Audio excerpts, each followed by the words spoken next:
जय श्री कृष्णा बहनों। आज हम कार्तिक मास में जो कथाएं होती हैं वह सब कथा सुनाएंगे।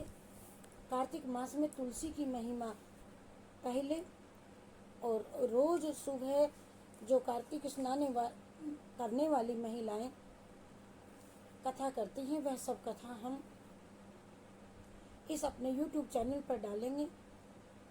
आप सभी बहनों को मेरी जय श्री कृष्णा, जय राधे राधे। जय श्री कृष्णा, जय राधे राधे। कार्तिक मास में तुलसी जी की महिमा। ब्रह्मा जी कहते हैं कि कार्तिक मास में जो भी कोई भक्त प्रातः काल स्नान करके पवित्र होकर के कोमल तुलसी दल से भगवान दामोदर जी की पूजा करता है वह निश्चय ही मोक्ष पाता है। पूर्व काल में भक्त विष्णुदास भक्ति पूर्वक तुलसी पूजन से शीघ्र ही भगवान के धाम को चला गया और राजा चोल उसकी तुलना में गौण हो गए। तुलसी से भगवान की पूजा पाप का नाश और पुण्य की वृद्धि करने वाली है। तुलसी अपनी लगाई हुई तुलसी जितना ही अपने मूल का विस्तार करती है उतने ही सहस्त्र युगों तक मनुष्य ब्रह्मलोक में प्रतिष्ठित रहता है। और यदि कोई तुलसी संयुक्त जल में स्नान करता है तो वह पाप मुक्त हो आनंद का अनुभव करता है। और जिसके घर में तुलसी का पौधा विद्यमान है उसका घर तीर्थ के समान है। वहां यमराज के दूत नहीं जाते। जो मनुष्य तुलसी काष्ठ संयुक्त गंध धारण करता है क्रियमाण पाप उसके शरीर का स्पर्श नहीं करते। जहां तुलसी वन की छाया हो वहीं पर पितरों की तृप्ति के लिए श्राद्ध करना चाहिए। जिसके कान में, मुख में, मस्तक पर तुलसी का पत्ता दिखाई देता है उसके ऊपर यमराज दृष्टि नहीं डाल सकते। प्राचीन काल में हरिमेधा और सुमेधा ब्राह्मण दो ब्राह्मण थे। हरिमेधा और सुमेधा नाम के दो ब्राह्मण थे। वे जाते जाते किसी दुर्गम वन में परिश्रम से व्याकुल हो गए। वहां उन्होंने एक स्थान पर तुलसी दल देखा।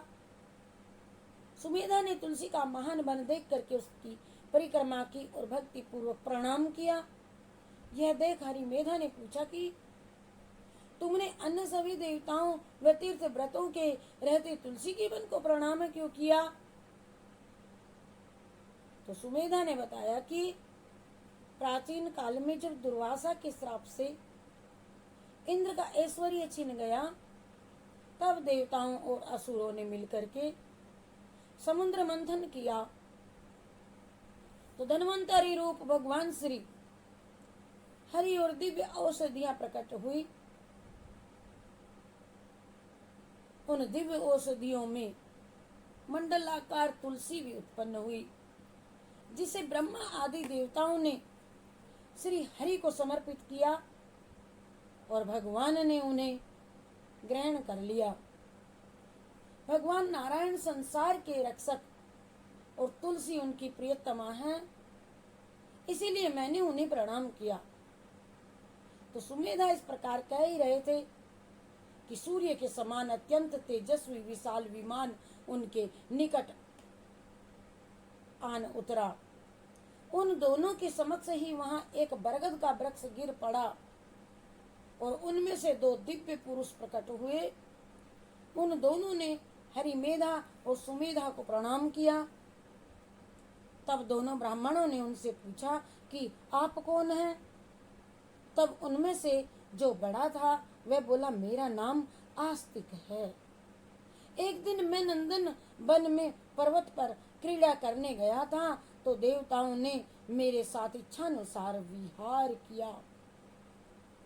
उस समय उन युवतियों के हार के मोती टूट करके तपस्या करते हुए लोमस ऋषि पर गिर पड़े। ये देख करके मुनि को क्रोध आया। उन्होंने सोचा कि स्त्रियां तो परतंत्र होती हैं, अतः यह अपराध उनका नहीं, दुराचारी आस्तिक का ही श्राप के योग हैं, आस्तिक ही। ऐसा सोचकर उन्होंने मुझे शापित किया, अरे तू ब्रह्म राक्षस हो करके बरगद के पेड़ पर निवास कर। जब मैंने विनती से उन्हें प्रसन्न किया तो उन्होंने श्राप से मुक्ति की विधि सुनिश्चित कर दी थी। जब तू किसी ब्राह्मण के मुख से तुलसी दल की महिमा सुनेगा तो तत्काल तुझे उत्तम मोक्ष प्राप्त होगा। इस प्रकार मुक्ति का साप पा करके मैं चिरकाल से इस वट वृक्ष पर निवास करता था। आज देववश आपके दर्शन से मेरा छुटकारा हुआ है।